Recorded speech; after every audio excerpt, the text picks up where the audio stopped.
natin ay build a strong and godly family. Okay? Yung una po, ano yung una natin pinag-usapan? Yung 7. 7 ways your family Can serve the Lord. serve the Lord. Okay? So marami na tayong pinag-aralan patungkol sa family. Ano? And ngayon, maintindihan naman natin kung ano yung original na design ng Panginoon sa ating pamilya.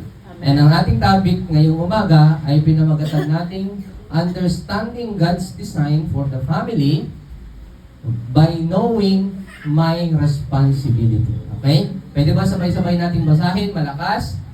Understanding God's design for the family by knowing my responsibility. Amen. Praise the Lord. So, alam nyo po, yung pamilya natin, ang original na creator ng family natin ay walang iba kundi ang Panginoon. Amen. Sinong naniniwala na si Lord ang may likha ng ating pamilya? Amen. Hindi po tayo ang gumawa ng sarili nating pamilya. Si Lord ang lumikha ng pamilya. Amen? And when God created the family, yung design ng Panginoon sa ating pamilya ay sobrang ganda. Amen. Okay? Sobrang maayos. Ba, walang kaguluhan, masaya.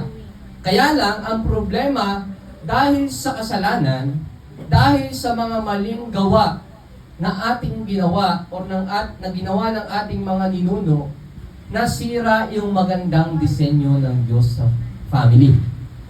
Kaya nga mapapansin ninyo ngayon, maraming pamilya, maraming pamilya sa paligid natin, watak-watak. Maraming pamilya ang sira. Maraming pamilya ang magulo. Alam niyo po kung bakit? Hindi dahil pinipili nating masira yung pamilya natin, kundi dahil sa kasalanan na gawa ng kaaway. Amen. Okay? Sinisira ng kaaway yung magandang disenyo ng Diyos sa family para masira ang ating lipunan, para masira ang ating community, para masira ang ating bansa, at masira ang buong mundo. Bakit? Kasi ang basic foundation ng society ay walang iba kundi family. Sa pamilya, lahat nagsisimula. Yung mga magiging engineer, magiging presidente ng Pilipinas, magiging senador, saan nagsimula? Sa family. Okay? Lahat tayo mayroong kanya-kanyang pamilya. Kaya ang unang-unang sisirain ng kaaway ay kung ano yung foundation na magandang dinesign ng Panginoon. Amen. At yan ay walang iba kundi yung ating pamilya. Kaya kung hindi natin maiintindihan yung magandang design ng Diyos sa family, talagang hindi natin mauunawaan, hindi natin maiisa-ayos yung pamilya na meron tayo. And bilang mga Kristiyano, mahalaga na maintindihan natin ito para tayo mismo ang maging halimbawa sa ating pamilya para maipakita natin na ito yung magandang design ng Panginoon. Amen. Okay? Sabi ng Genesis chapter 2 verse 18, sabi diyan, when God created the family, sabi diyan, and the Lord God said, it is not good that man should be alone. I will make him a helper comparable to him. Nung kinreate ng Panginoon ng tao, si Adan, di ba si Adan ang una niyang nilikha? Nag-create si Lord ng mga hayop, mga halaman, binigay niya kay Adan. Sabi niya, pangalanan mo, binigay niya kay Adan, pangalagaan mo. Kaya lang merong problema na nakita si Lord. Ano yun? Nakita ni Lord na malungkot si Adan. Kaya anong ginawa niya? Sabi niya, and the Lord God said, it is not good for a man to be alone. Sabi ng Panginoon, hindi pala bagay sa tao ang mag-isa. Hindi bagay sa lalaki ang mag-isa. Kaya ang sabi niya, I will make him a helper comparable to him. Sabi ng Panginoon, kailangan niya ng kapartner. Kailangan niya na makakasama. At dito nagsimula yung ating pamilya. Amen. Okay? Kaya anong sabi ni Lord? Genesis chapter 2 verse 24. Anong sabi diyan? Therefore, a man shall leave his father and mother and be joined to his wife, and they shall become one flesh.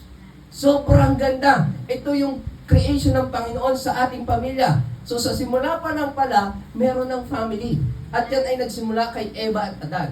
At ito ang sabi ng Panginoon, papaano niya dinisign ang family, papaano niya binless ang family. Genesis chapter 1 verse 18, ang sabi diyan, then God blessed them, and God said to them, be fruitful and multiply, fill the earth and subdue it, have dominion over the fish of the sea, over the birds of the air, and over every living thing that moves on the earth. So malinaw, when God created the family, God blessed them. Ano sabi ng Panginoon? Sige, bibigyan ko kayo ng kapangyarihan to rule over para magkaroon ng dominion. Kayo ang mamamahala sa mga ibon, sa mga lahat ng bagay na meron na nilikha ng Panginoon sa mundo. Amen? Amen. So maganda ang design ng Panginoon. Kaya lang ang problema, nung magkasama na si Adan at si Eva, anong nangyari? Ano po nangyari? Ang ganda, di ba? Ang ganda, sabi niya, be fruitful and multiply. Kaya lang ang nangyari, dahil sa kaaway, dahil kay Satanas, tinukso ni Satanas si Eva. Tama? Anong sabi niya kay Eva? Huwag kang maniwala sa Panginoon. Pag kinain mo tong prutas na ito, malalaman mo ang katotohanan. Tama? Malalaman mo yung tama sa mabuti. Amen ba? So dahil dinisip ng kaaway ang tao, yung magandang design ng Diyos sa family, nasira. Ang gustong ipamultiply ng Panginoon ay yung image na meron ng Diyos sa tao. Amen? Tandaan natin, we are created in the image of God. Tama? Naiintindihan natin, nakakasunod ba tayo? So, sabi ni Lord, be fruitful and multiply. Sabi niya, fill the earth. Tama? Anong ibig sabihin ng Panginoon na fill the earth? Sabi niya, punuin natin ang mundo ng image na meron ang Diyos.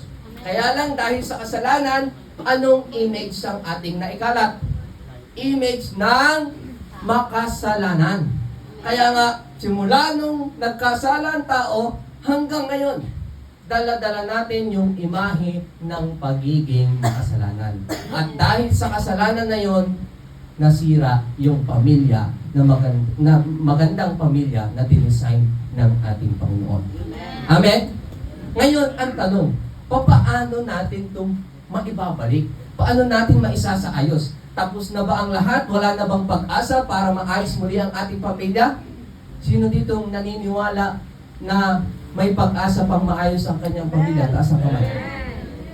Sino ditong naniniwala na darating ang panahon makakasama niya ang kanyang pamilya maglingkod sa Panginoon? Sino ditong naniniwala na darating ang panahon makikita niya na yung kanyang pamilya ay sama-sama na naglilingkod sa ating Panginoon? Amen? Sa madaling salita, dahil sa ating mga kasalanan, nasira yung magandang disenyo ng Panginoon sa ating pamilya. Amen? Sabi ng title natin, Understanding God's Design for the Family by Knowing My Responsibility.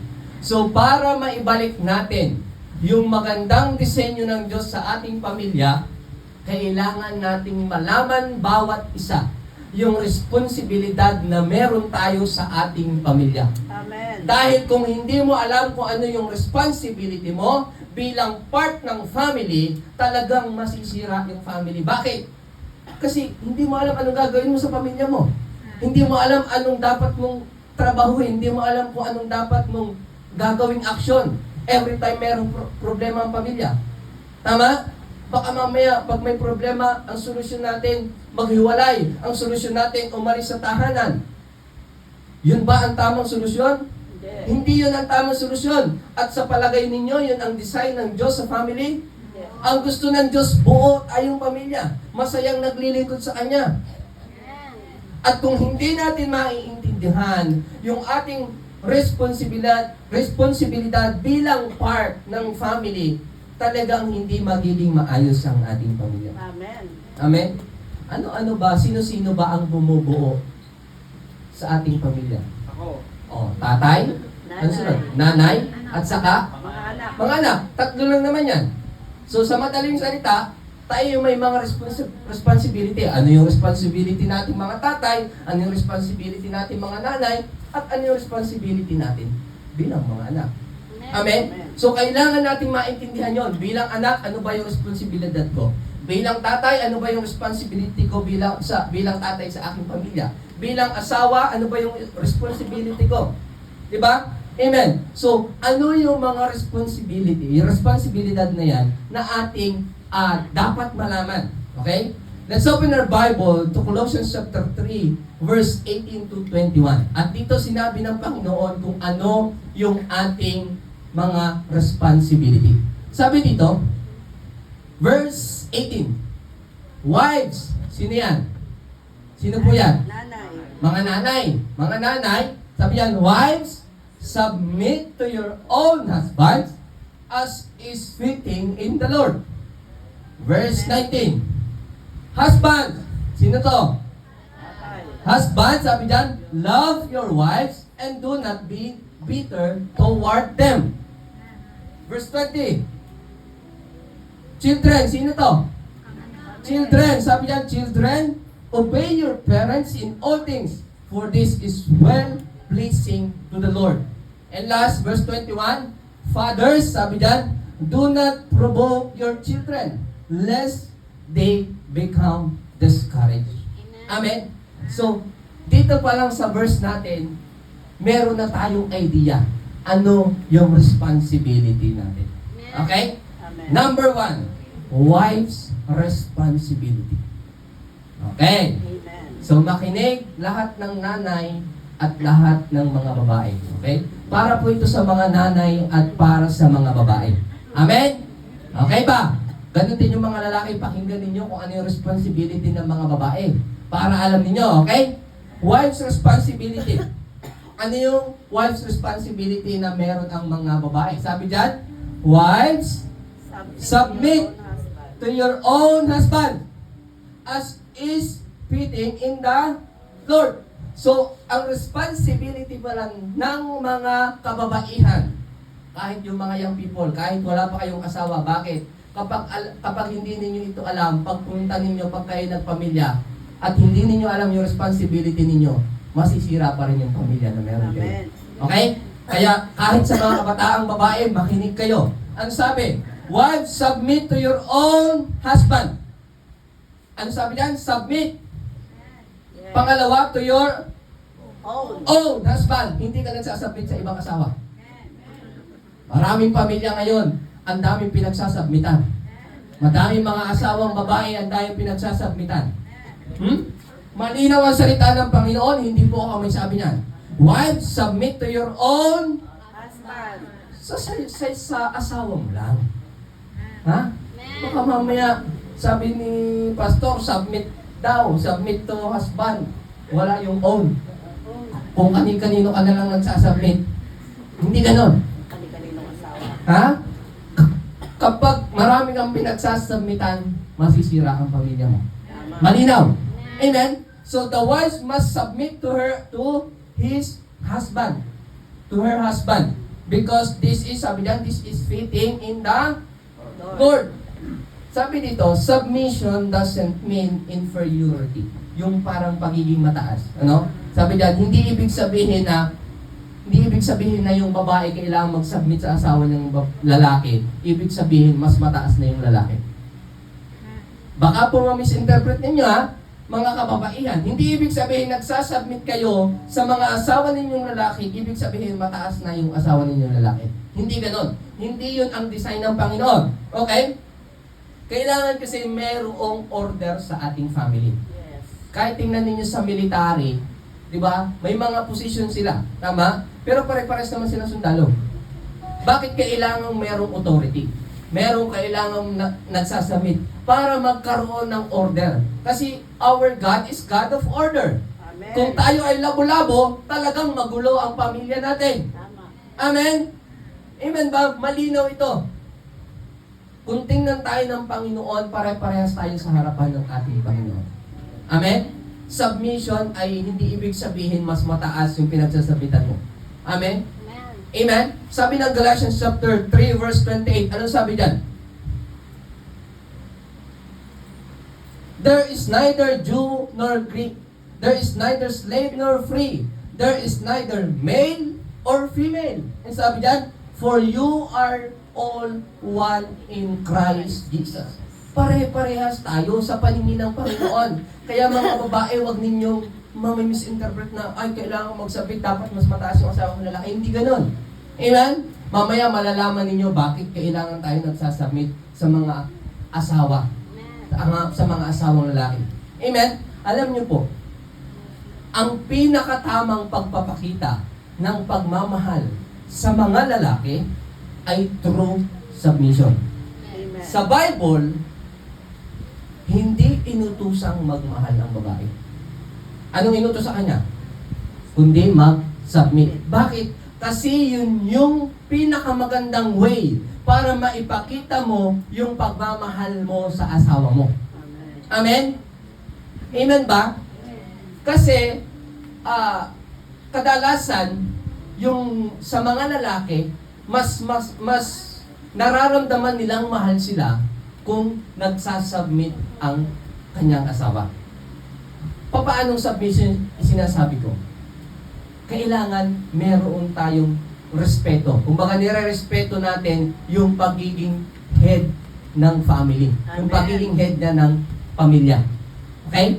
Kasi sa mga lalaki kadalasan po, or kadalasan nangyayari, napapansin ko, sa mga magkasintahan, diba, sa mga mag-boyfriend, girlfriend, sa mga mag-asawa, kadalasan nangyayari yung mga babae, pinapahiya nila yung mga asawa nilang lalaki. Yung mga boyfriend nila, pinapahiya nila. At kapag ganyan mo tratuhin ang iyong asawa, ganyan mo tratuhin ang iyong partner, lalo na po pag sa maraming tao, feeling ng lalaki, hindi mo siya mahal. Pag pinapahiya mo siya. Amen? Lalo na sa harap ng kanyang mga barkada. Kaya tayong mga babae, kailangan natin matutunan na mag-submit. Amen?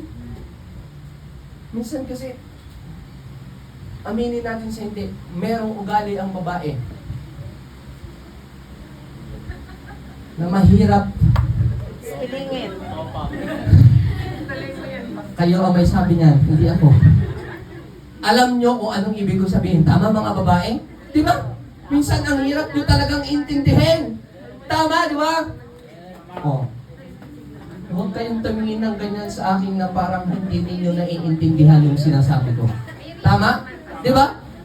May reason naman. O, ngayon merong alibay, ano? Mahirap intindihin. Amen?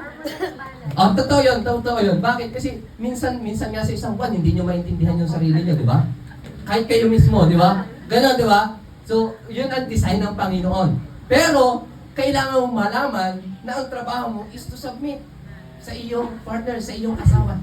Malinaw? Malinaw po ba mga nanay at mga kabataang babae? Kailangan ninyo maintindihan to, ha? Para paglaki ninyo, pagpunta ninyo na magbubuo na kayo ng pamilya, alam nyo na. Amen? Minsan kasi mali ang pagtingin natin sa ating sa pagpapamilya eh. Amen?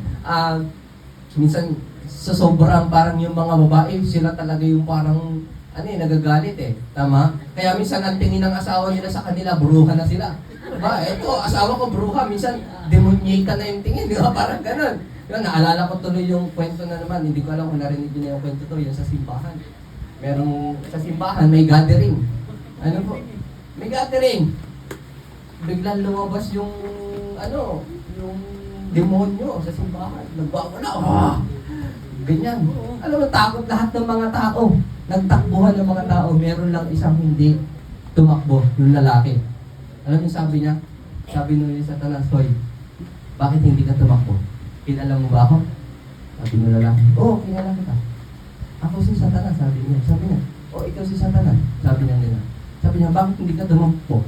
Bakit hindi ka takot sa akin?" Sabi niya, "Huh! Asawa ko, kapatid mo."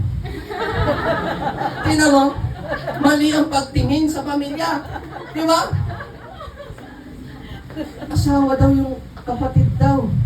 Minsan ganon, mali ang pagtingin natin kasi nga kapag hindi mo alam, hindi mo naiintindihan ano yung responsibility mo, ganon mo tingnan yung pamilya na meron tayo. Pero ang katotohanan, maganda talaga ang design ng Diyos. Amen. Amen. Kaya nga sabihin mo sa mga katabi mong babae, learn to submit. Sabi nyo, Pastor, Parang natapakan yung pride ko. Diba? Hindi. Learn to submit. Parang ayaw sabihin ng mga lalaki sa partner nila. Sabi niya, subukan mo lang. Hindi. Yan ang design ng Panginoon. Amen? Amen? Kailangan nating mag-submit. Kaya nga sa mga kabataang babae. Mga kabataang babae, huwag na huwag kang magpapaligaw kung hindi ka pa marunong mag-submit. Tama. Mga nanay, laksan ninyo. Ha? Kung hindi ka pa marunong mag-submit, huwag ka munang magbo-boyfriend. Huwag mo munang isipin, baka pag tinuyo ka, maghalo na yung suka, maging adobo kayong pamilya. Maasin yung asawa mo, tapos ikaw may toyo, manok na lang kulang. Amen? Mga kabataang babae, huwag magpapaligaw hanggat hindi pa marunong mag-submit. Magpabuo ka muna sa Panginoon. Alam niyo po kung bakit? Para kapag dumating yung time na bubuo na kayo ng pamilya, ready ka na. Alam mo na yung responsibility na meron ka. Amen? Huwag mo nang magmamadali. Huwag kayong maniniwala sa mga telenovela na laging magkahawak ng kamay. Magaling-galing. Diba? Scam yun. Amen? Kung hindi mo pa sisong mag-boyfriend, huwag ka munang mag-boyfriend. Amen? Kung season mong mag-aral ngayon, mag-aral ka muna ngayon. Amen ba? Ay, mga kabataan natatawa. Pero alam nyo, hindi naman masama na magkagusto. Tama? Hindi naman masamang magka-crush. Amen? Huwag ka lang mag-crush. Di ba? Okay lang magka-crush. Amen? Alam ko yan kasi marami nagka-crush. Ay, sorry. Di ba? Alam ko yan. Amen? Amen? Huwag na huwag mo ilalagay yung sarili mo sa sitwasyon na alam mong hindi ka pa handa. Amen? Malinaw. Amen? Kailangan natin ihanda yung mga sarili natin. Amen? Kailangan natin matutunan na ang trabaho natin is to submit. Okay? Number 2. Yung mga babae, kanina sila. Ngayon naman mga lalaki, tinan nyo mas matindi dito. Para sa mga lalaki, husband's responsibility. Feeling ko maraming magre-react ngayon. Husband's responsibility, verse 19. Ano sabi dyan? Husbands, love your wives and do not be bitter toward them. Grabe yung smell ng mga babae. Yes! Ano sabi dyan? Ang trabaho nating mga lalaki ay mahalin yung mga babae. Yung asawa. Hindi po mga asawa ha. Isa lang asawa dapat. Ha? Mahalin yung mga babae, yung mga asawang babae. Yan ang trabaho nating mga lalaki. Amen? So ito para sa mga asawang lalaki at para sa mga kabataang lalaki. Para sa inyo ito. Para sa atin ito. Kasama pala ako dito. Amen? Sabi dyan, husbands, love your wives and do not be harsh. Or ano sabi dyan? Do not be bitter. Huwag tayong magmalupit sa ating mga asawa. Ang trabaho natin ay mahalin natin sila.